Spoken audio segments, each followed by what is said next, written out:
नमस्कार, स्वागत है आपका। आप देख रहे हैं हमारी खास पेशकश लीगल हेल्पलाइन और मैं हूं आपके साथ अनंत। इस देश का लोकतंत्र इस देश की खूबसूरती का एक अभिन्न अंग है, जहां जनता के लिए, जनता द्वारा शासन के एक सूत्र पर चलते हुए हर एक नागरिक को समानता के साथ स्वेच्छा से जीने का अधिकार दिया जाता है। लोकतंत्र की आत्मा संविधान को कहा जाना गलत नहीं होगा और इसी संविधान का प्रियम्बल यानी संविधान की प्रस्तावना भी समाज के हर व्यक्ति के लिए समता और न्याय की बात करता है। कानून हर समस्या के सही प्रारूप में समाधान के लिए मौजूद है, लेकिन सही जानकारी ना होने या कानूनी पेचीदगी के चलते एक बड़ा हिस्सा समाज का सही समय पर न्याय हासिल करने में असमर्थ महसूस करता है। और इस इंद्र को खत्म करने के लिए इंडिया लीगल रिसर्च फाउंडेशन की इनिशिएटिव लीगल हेल्पलाइन में हम यहाँ मौजूद हैं, आपकी हर कानूनी समस्या में आपके लिए सहायता के लिए। और आज जिस विषय को लेकर आप यहाँ पर हैं वह है कि वैवाहिक विवाद को लेकर क्या कानूनी प्रावधान है। उसके साथ ही अगर और भी किसी कानूनी समस्या से आप जूझ रहे हैं तो आप सीधे हमारे इस खास शो के माध्यम से हमसे जुड़ सकते हैं। आज का जो टॉपिक हमारा है वह है तलाक और गुजारे भत्ते संबंधित क्या कानूनी प्रावधान है। नंबर हमारे स्क्रीन पर लगातार फ्लैश हो रहे हैं, नंबर से फोन करके आप सीधे हम तक जुड़ सकते हैं और बेहतर सहायता आपसे प्राप्त कर सकते हैं।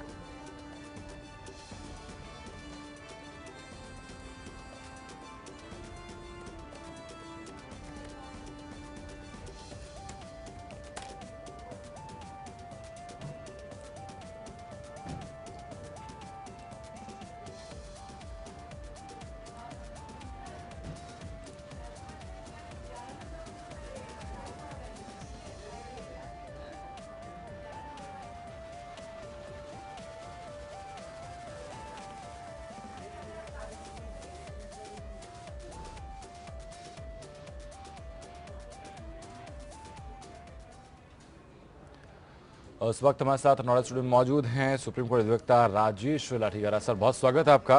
जब हम लोग बात करते हैं डाइवोर्स और मेंटेनेंस की, तो तलाक के जब ग्राउंड्स की बात हम लोग करते हैं तो तलाक के लिए क्या क्या ग्राउंड्स जो है वो कानूनी रूप से माने जाते हैं? देखिए, तलाक के लिए जो ग्राउंड्स अवेलेबल है सेक्शन 13 हिंदू मैरिज एक्ट के अंदर, वो क्रुएल्टी हो सकता है, डेजर्शन हो सकता है, या इंसैनिटी हो सकता है। दोनों पार्टीज़ में कोई ऐसी डिसीज़ किसी को लग गई है वो हो सकती है, जो इनक्योरेबल इन नेचर है वो हो सकता है। और इसके अलावा हस्बैंड या वाइफ का अता पता नहीं है, कोई 7 साल या उससे ज़्यादा, वो ग्राउंड हो सकता है। और एक होता है संसार छोड़ देना, त्याग देना, वो एक ग्राउंड हो सकता है। और इसके अलावा इस तरह के कई ग्राउंड्स हो सकते हैं जो जिसके तहत कोई भी हस्बैंड या वाइफ में से तलाक के लिए पटिशन लगा सकते हैं और उनको तलाक ग्रांट हो सकता है अगर वो अपने केस को, अपने ग्राउंड्स को प्रूव कर देते हैं कोर्ट में जी। उसके तहत इन ग्राउंड्स के ऊपर तलाक मिल सकता है। ठीक है। हिंदू मैरिज लॉ की सर अगर बात करते हैं तो उसमें कौन कौन से ग्राउंड रखे जाते हैं, किन किन ग्राउंड्स पर आपको तलाक मिल सकता है, या जो डोमेस्टिक वायलेंस होता है यानी घरेलू हिंसा जिसको कहते हैं, क्या वो भी एक ग्राउंड रहता है तलाक के लिए? जो घरेलू हिंसा है उसमें क्रुएल्टी तो ग्राउंड है ही, क्रुएल्टी के बेसिस के ऊपर ही घरेलू हिंसा चलता है।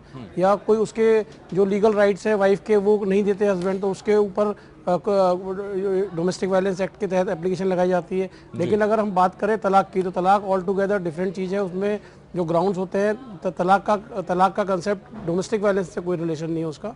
जो तलाक के ग्राउंड्स होते हैं वो हिंदू मैरिज एक्ट के अंदर अवेलेबल है सारे, सेक्शन 13 के अंदर। उसी के अंतर्गत पटिशन फाइल की जा सकती है जो भी एग्रीव्ड आदमी होता है। क्रुएल्टी को कई तरह से डिफाइन किया जा सकता है। वो मेंटल क्रुएल्टी हो सकती है, फिजिकल क्रुएल्टी हो सकती है, या किसी और तरीके से भी हरासमेंट या उसको किसी भी तरह की प्रताड़ना दी गई हो जो इस नेचर की हो, जो असहनीय है और जिसकी वजह से दूसरी एग्रीड पार्टी आगे मैट्रिमोनियल टाइज को चलाने में असमर्थ है। उन ग्राउंड्स के ऊपर ऑनरेबल कोर्ट के अंदर पूरे ग्राउंड्स अगर बता के वो एविडेंस में साबित करते हैं तो उसमें डिक्री ऑफ डाइवोर्स मिलता है पार्टीज को। ठीक है।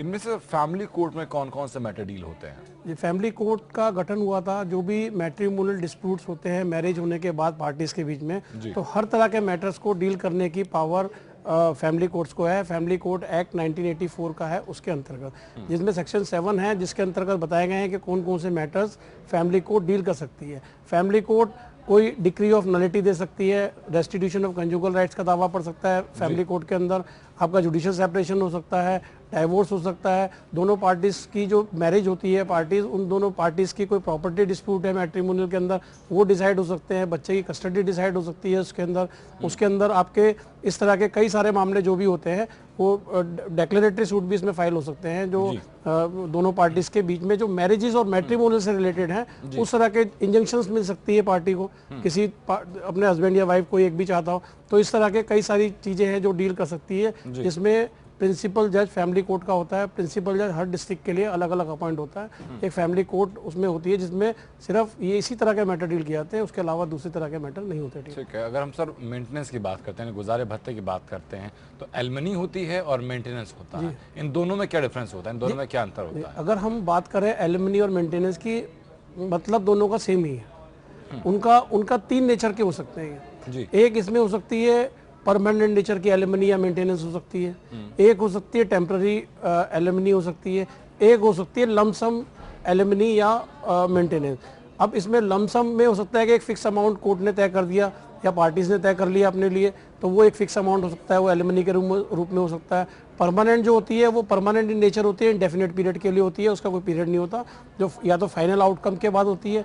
और एक होती है टेम्पररी जो मेंटेनेंस या एलिमनी होती है वो कोर्ट एकदम तुरंत डिसाइड करती है, क्योंकि पार्टीज की सर्कमस्टांसेस और फैक्ट्स को केस के देखते हुए, ताकि उनका during pendency of the case को पेंडेंट राइट मेंटेनेंस भी बोलते हैं, सेक्शन 24 ऑफ एचएमएड इसको डिफाइन करता है, तो वो इस तरह से मेंटेनेंस और एलिमनी दी जा सकती है।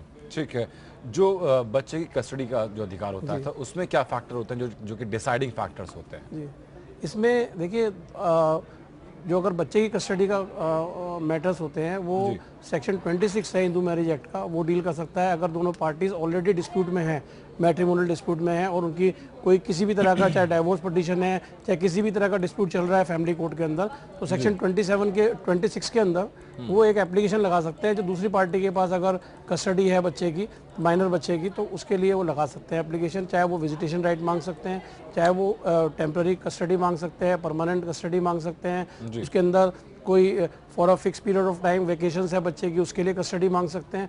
उनके जो क्राइटेरिया रहते हैं वो क्राइटेरिया इस तरह के होते हैं कि पहले चीज़ तो ये देखी जाती है कि जो दूसरा पक्ष है क्या वो बच्चे को सपोर्ट और उसका जो एजुकेशन को सपोर्ट करने के लिए उस कैपेबल है, और उसका जो वातावरण है, उसका जो एटमॉस्फेयर है वो इस तरह है कि बच्चे के ऊपर कोई एडवर्स इफेक्ट तो नहीं पड़ेगा आने वाले टाइम में, और बच्चे का वेलफेयर जो होता है वो पैरामाउंट कंसिडरेशन होता है कोर्ट की नज़र में वाइल डिसाइडिंग एनी, चाहे whether it is interim custody और इट इज़ परमानेंट कस्टडी, तो वो पैरामाउंट कंसिडरेशन वेलफेयर ही होता है। इसमें पेरेंट्स की, हस्बैंड या वाइफ की इमोशंस की कोई वैल्यू नहीं होती, सिर्फ इसमें बच्चे का वेलफेयर ही देखा जाता है, उसके हित को देखते हुए कोर्ट एप्रोप्रिएट ऑर्डर्स पास करती है जो जस्ट एंड प्रॉपर होता है बच्चे के फेवर में। इससे पहले जो हम लोगों ने सर मेंटेनेंस की बात की थी, अगर जो हस्बैंड है वो अनएम्प्लॉयड है, उसकी फाइनेंशियल जो सिचुएशन है बहुत अच्छी नहीं है, क्या तभी वो बाध्य होता है मेंटेनेंस देने के लिए?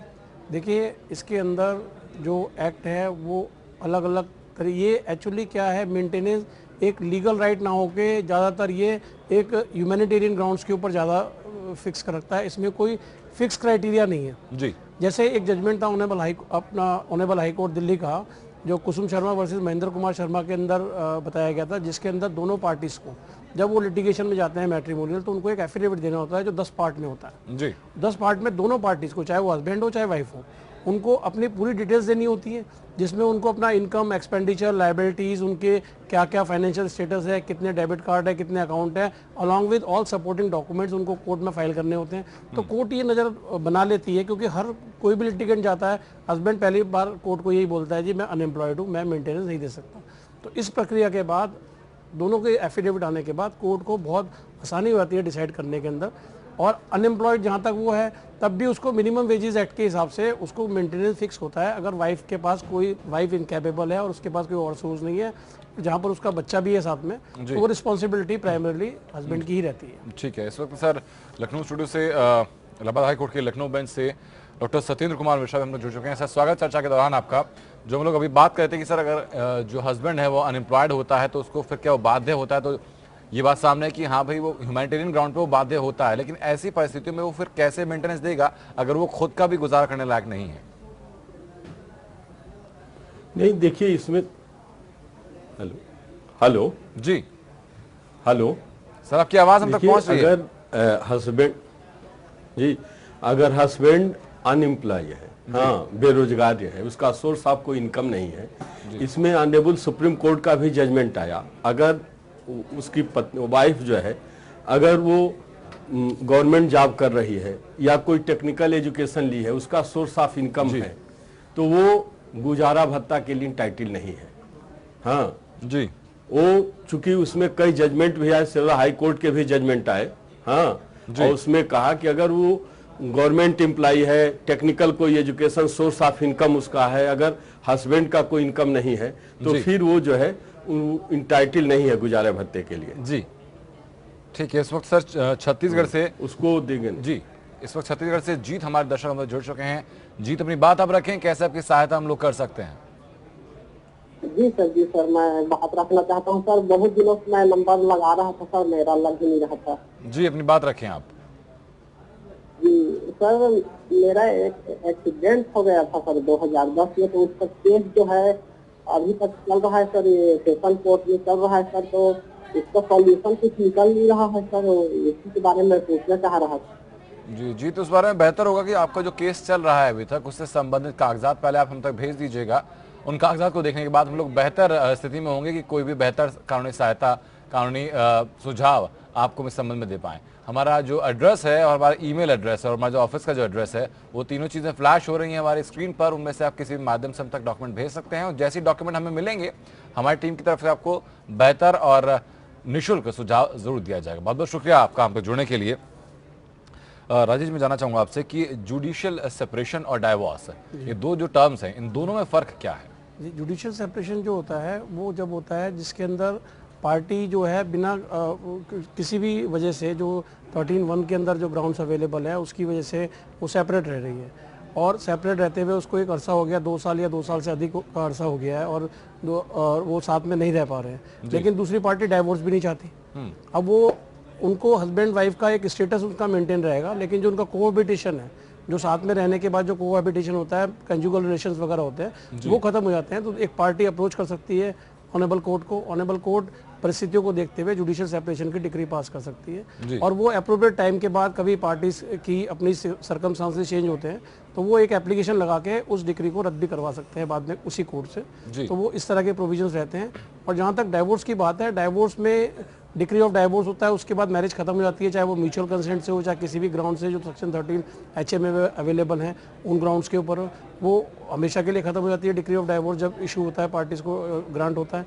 और जुडिशियल सेपरेशन में एक उम्मीद बनी रहती है पार्टी की कि अगर उनका गुस्सा ठंडा हो गया या जिस वजह से वो सेपरेट हुए हैं, अगर बाद में सर्कमस्टांसेस चेंज होते हैं, वो साथ में दोबारा पति पत्नी की तरह रहना चाहते हैं, तो ये उसी तरह रह सकते हैं। वो अपनी एप्लीकेशन ला के उस डिग्री को, जुडिशियल सेपरेशन की डिग्री को सेक्शन 10 में ये HMA में ये ग्रांट होती है। ठीक है सर, इस वक्त सुमन हमारे दर्शक हम तो जुड़ चुके हैं जी, अपनी बात आप रखें, कैसे आपकी सहायता हम लोग कर सकते हैं?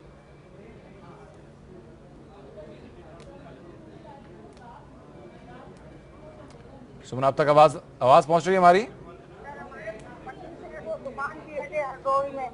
और फिर हमारे साथ उन्होंने मारपीट की और हमको निकाल दिया। और अब जो है वो बरेली में। सुमन, आपकी आवाज अब तक साफ पहुंच नहीं पा रही है, अपनी बात आप दोहराएं एक बार।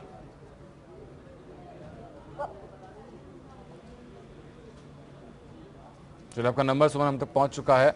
इंडिया लीगल सर्विस फाउंडेशन की तरफ से आपको जल्द कॉल किया जाएगा और बेहतर सहायता इस मामले में आपकी जरूर की जाएगी। और दिल्ली से सतपाल हमारे दर्शक, सतपाल अपनी बात आप रखें, कैसे आपकी सहायता हम लोग कर सकते हैं? सर जी, हेलो जी।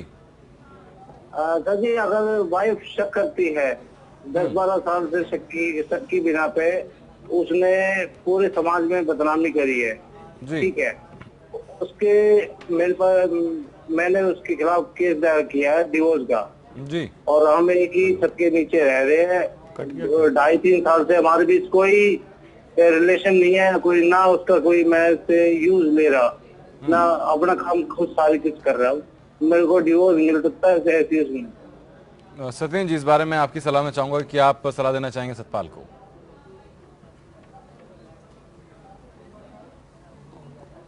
सत्येंद्र जी, आप तक आवाज पहुंच रही हमारी? तो शायद वहां तक आवाज नहीं पहुंच रही। राजेश जी, जिसमें सतपाल जी देखिए की जो स्थिति बनी हुई है, क्या सलाह देंगे इनको आप? जो इनका सवाल समझ आया है उसके हिसाब से ये कहते हैं कि इनकी वाइफ ने कोई बदनामी कर दी थी जिस वजह से इन्होंने डाइवोर्स का केस डाला है। इन्होंने ये नहीं बताया कि इन्होंने ग्राउंड्स क्या लिया है, क्या उसको क्रुएल्टी मानते हुए ग्राउंड लिया है। अगर इन्होंने क्रुएल्टी मानते हुए उसको ग्राउंड लिया है, और ये एक बात और कहते हैं कि साथ में रहते हैं, अगर ये साथ में भी रह रहे हैं और ये डाइवोर्स का केस चलाते हैं तो वो डाइवोर्स इनको इतनी जल्दी ग्रांट नहीं होगा, क्योंकि एक छत के नीचे रहते हुए साथ में आप कोहैबिटेशन कर रहे हैं और किसी ग्राउंड के ऊपर आप डाइवोर्स लेने जा रहे हैं, तो वो उसमें एचए में आपको इसकी इजाज़त नहीं देता कि आपको पहले चाहिए था डेफेमेशन फाइल करना चाहिए था वाइफ के ऊपर। अगर आपको बदनाम किया जा रहा है झूठे ग्राउंड्स के ऊपर, तो वो एक आपका हो सकता है। अगर डेफेमेशन आप प्रूव करते तो आपके बाद दूसरे और क्रुएल्टी या दूसरे जो ग्राउंड्स अवेलेबल है सेक्शन 13 के, तो आप सीधे अगर गए हैं इस ग्राउंड के ऊपर कि आप एक साथ में भी रह रहे हैं और आप डाइवोर्स भी मांग रहे हैं, तो वो इस तरह के ग्राउंड थोड़ा आपका केस वीक पड़ जाता है। ठीक है, इस वक्त प्रतापगढ़ से दिलीप कुमार हमारे दर्शक जुड़ चुके हैं। दिलीप, अपनी बात आप रखें, कैसे आपकी सहायता हम लोग कर सकते हैं? हेलो जी दिलीप। हाँ सर, बात हो पाएगी? जी, बात बिल्कुल आपकी हो रही है दिलीप, अपनी बात आप रखिए। अच्छा सर कह रहे हैं जी कि हम जो है प्रतापगढ़ यूपी बोल रहा हूँ सर। जी हेलो दिलीप, अपनी टीवी की वॉल्यूम पहले आप बंद कर दीजिए, उसके बाद हम लोग बेहतर स्थिति में होंगे आपकी बात सुनने के लिए। बोल रहे हैं तो सर? जी सर कह रहे हैं हमारी पत्नी है हम्म, सर, वो जो है वो उनके पिता से सर वो एक्सपायर हो गए थे, सर्विस कर रहे थे। जी तो सर जो है उनको नौकरी मिलेगी कि नहीं, मात्र इकलौती पुत्री है सर। दिलीप, मुझे लगता नहीं कि इस चीज में कोई भी कानूनी सहायता की आपको जरूरत होगी। अगर वो नौकरी करना चाहते हैं किसी प्राइवेट फर्म में अप्लाई कर सकते हैं अपनी जॉब के लिए। बहुत बहुत शुक्रिया आपका हम तक जुड़ने के लिए। सत्येंद्र जी, आपके पास मैं आऊँगा इसी चीज़ को लेकर कि कई दफ़ा हमने ये भी देखा है कि जो तलाक के जो मुकदमे दर्ज कराए जाते हैं वो फर्जी मुकदमे भी होते हैं। वैसी कोई जो प्रॉब्लम्स होती हैं वो एग्जिस्ट करती ही नहीं है घर में, जिनके बिहार पे अगर फीमेल की तरफ से मेल की तरफ से तलाक का मुकदमा दर्ज करा दिया जाता है, तो दूसरा जो पक्ष होता है जो नहीं चाहता कि तलाक हो, उसके पास क्या रेमेडी बचती है?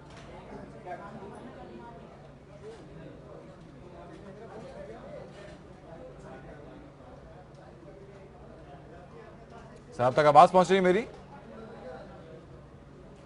अब पहुंच रही है। जी सर, सवाल मेरा ये था कि कई दफा हम लोग ये देखते हैं कि जो तलाक के जो ग्राउंड्स पेश किए जाते हैं, एक्चुअलिटी जब ग्राउंड का इंस्पेक्शन किया जाता है, पारिवारिक माहौल देखा जाता है, तो वो तमाम ग्राउंड्स एग्जिस्ट करते ही नहीं हैं जिनके बिहार पर तलाक के लिए अप्लाई किया जाता है। तो जो पक्ष है जो तलाक नहीं चाहता, उसके पास रेमेडी क्या रहती है? अब उसके पास ये रहती है कि अगर कोई उस तरह का गलत है तो उसमें वो भी अपना जो है पक्ष रख सकता है वहां पे। जी हाँ, कि ये जो भी हेलो तो अगर मान लीजिए कि अगर उन्होंने तलाक का ग्राउंड लिया, उसमें जो है गलत जो भी लगाए हैं एलिगेशन, चाहे जो ले रहे हो सब फॉल्स हैं जी, तो उसमें वो भी अपना जब पक्ष रखेंगे तो उसमें जो भी उनका अपना पक्ष है और जो उसपे गलत उन्होंने कंसील किया है या कोई वो चीज उसके अगेंस्ट में जो अपना देंगे, तो उसका जो रिप्लाई देंगे उसमें उस ग्राउंड को वो कर सकते हैं कि इन्होंने जो है गलत कंसील ऑफ फैक्ट्स किया है और वो अपने सारे पक्ष को वहां रख सकते हैं। ठीक है। जब जो पत्नी जो होती है अगर वो मेंटेनेंस के लिए सर अपील करती है, मेंटेनेंस मांगती है, तो क्या हस्बैंड के पास कोई रेमेडी रहती है? नहीं, देखिए, एक तो मान लीजिए कि सेक्शन 24 में अगर वो इंटरिम रिलीफ उसको होता भी है, मान लीजिए कि अगर हस्बैंड के पास कोई सोर्स ऑफ इनकम नहीं है और वो पत्नी मेंटेनेंस मांग रही है जो कहीं गवर्नमेंट जॉब कर रही है या टेक्निकल एजुकेशन ली हुई है और उसके बाद से उसके सोर्स ऑफ इनकम है, तो उसके जो भी अगर एविडेंस से संबंधित होते हैं तो हस्बैंड जो है कोर्ट में उसको दाखिल कर सकते हैं जी, क्योंकि जो पहले दिन जो होता है मेंटेनेंस का वो इंटरिम रिलीफ होती है। तो इंटरिम रिलीफ में जो भी अवार्ड होता है तो उसमें मिलता है कि अगर आपको उस पर कोई भी ऑब्जेक्शन, तो टाइम उसको समय रहता तो हस्बैंड जो है उनसे संबंधित कि यहाँ टीचिंग कर रही हैं, यहाँ बैंक में जॉब कर रही हैं या इनका सोर्स ऑफ इनकम ये है, तो उसको वहाँ दाखिल करके उस अपना पक्ष रखेंगे कि नहीं इनका सोर्स ऑफ इनकम ये है और ये यहाँ जॉब कर रही हैं या ये टेक्निकल ये एजुकेशन ली हैं, और तो उस स्थिति में हस्बैंड के पक्ष को कोर्ट सुनेगी जी। हाँ, और उस स्थिति में देखिए मेंटेनेंस पे कई जजमेंट आए कि अगर पत्नी कोई जॉब कर रही है, गवर्नमेंट जॉब है या टेक्निकल एजुकेशन ली है किसी तरह का, तो ऑनरेबल सुप्रीम कोर्ट ने भी इसमें कहा कि उसको इंटाइटल नहीं है कि हस्बैंड उसको जो है मेंटेनेंस दे जी। और तमाम दिल्ली हाई कोर्ट, कई हाई कोर्ट जजमेंट भी आई इसमें कि अगर पत्नी जॉब कर रही है या उसका सोर्स ऑफ इनकम है टेक्निकल है, हस्बैंड का कोई सोर्स ऑफ इनकम नहीं है, तो फिर उनको जो है मेंटेनेंस नहीं देगा। चलिए ठीक है सर, बहुत बहुत शुक्रिया आप दोनों लोगों का। अगर मान लीजिए कि कोई भी पक्ष, जी बहुत बहुत शुक्रिया आप दोनों लोगों का चर्चा में शामिल होने के लिए, चर्चा को यहाँ पर बेहतर बनाने के लिए।